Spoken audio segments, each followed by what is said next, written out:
charity.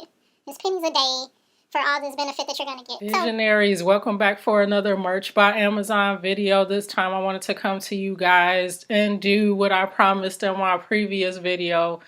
Do an Amazon AMS ad Redux, because some of the stuff that I shared in the first one I wanted to delve deeper into, and I kind of misspoke on ACOS and wanted to kind of clarify some things there in relation to my campaign. So basically, jumping right into it, AMS has been doing it for a couple months and it's been working well for me, specifically for one particular shirt. When I first started out, I was doing kind of the automatic instead of manual targeting for the campaigns, and so lost a little bit of money there. My overall totals in terms of spend are a little bit more inflated than I wanted at this point, but it's all averaging out, and I'm getting a more cost benefit now than I was in the beginning doing the broad automatic targeting. So now that I switched to manual targeting, I'm going to show you guys some screenshots, and these are updated screenshots from what I showed in the last video. So these will be update in terms of sales, and then also how my campaigns are faring as well now. So they're doing good overall. And the main thing that I learned from last video to this video is that ACOS, you want that percentage to be as low as possible, which means a smaller percentage of your sales would be attributed to the ad spend. So let's say you made $20 in sales, but it cost you $2. So your ACOS would be 10%. So 10% of your $20 was spent on the ad itself. So you want your ACOS to be 20% or less. So you'll see here from some of the screenshots that I've gotten it down to very, very low percentages. As you can see here, my overall campaign, I have a ACOS of 11.75. So just as you can see, the spend versus the sales there, that's where you get this ACOS percentage. So it's pretty good. I'm under 20%. I'm looking to get it even lower. And one campaign I attributed to getting that low percentage, as low as possible, is one that I started doing about a month or so ago. And I'm going to push that one up now to show you the spend on that. I've only spent about $3.69, $3.70. and have made about $220 from it. Now, as we know, the sales aren't all profit, right? The 1307 or whatever goes to Amazon. So if you take the number of shirts I've sold versus the sales, my royalties, so that $3.70 is cutting into my royalties. That's why you want that as low as possible. But just the general rule of thumb, the ACOS, the lowest possible, the more well your campaign is doing. And so it's looking at overall sales. And as you can see, also the sales that I've made only resulted from 12 clicks. So you can have 1,000,001 impressions all you want, but if when they click, they are not buying your stuff, that is what is going to boost your spend, and you're not going to get as many sales. So you want your keywords, terms, phrases to be as specific as possible. So even though I can't or won't show you the keywords that I'm using for this campaign, because it'll tip you off to what my shirt is, but what I can tell you is that for this campaign, I have both broad terms, keywords, phrases, and then down to the phrase level. I haven't experimented with exact with this one, but I'll probably add some exact phrases to see,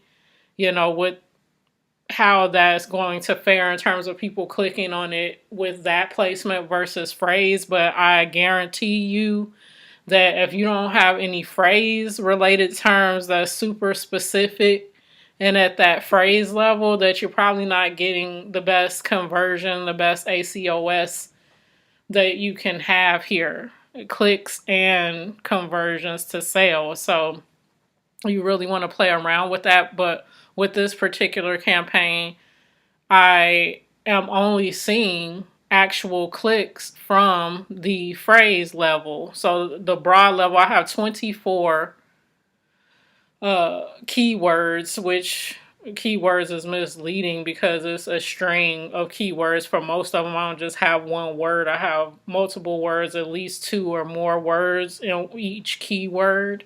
So you want long tail keywords. But I have 24 of those different sets of keywords, individual lines of keywords, and I would say about half and half is broad and the other half is the phrase level. And I'm only getting click-throughs on the phrase level in general, which is good because I don't necessarily want folks to click through on the broad thing. I'm getting lots of impressions from that.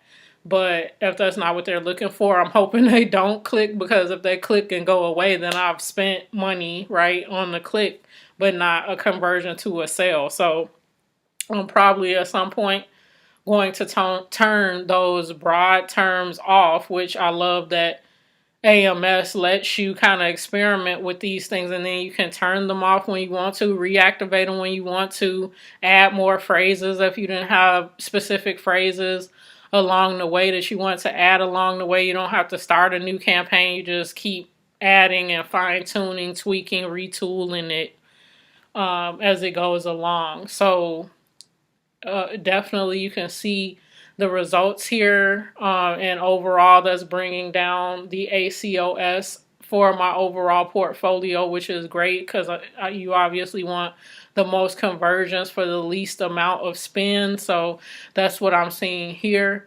I'm going to continue using AMS specifically for this set of shirts until I'm seeing that it's diminishing returns on it. I'm just going to keep going with it. It's evergreen.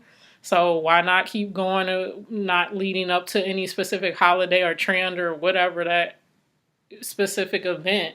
So it's just going to go on from there. And in this campaign, I have about 6 shirts. So it's 6 varying designs, but same niche and same kind of phrasing and things. So on any given time, you know, obviously Amazon is randomly selecting which of the 6 shirts they're going to show in search. But it's working well. And out of the 6, I've sold 5 of the 6 different designs generally.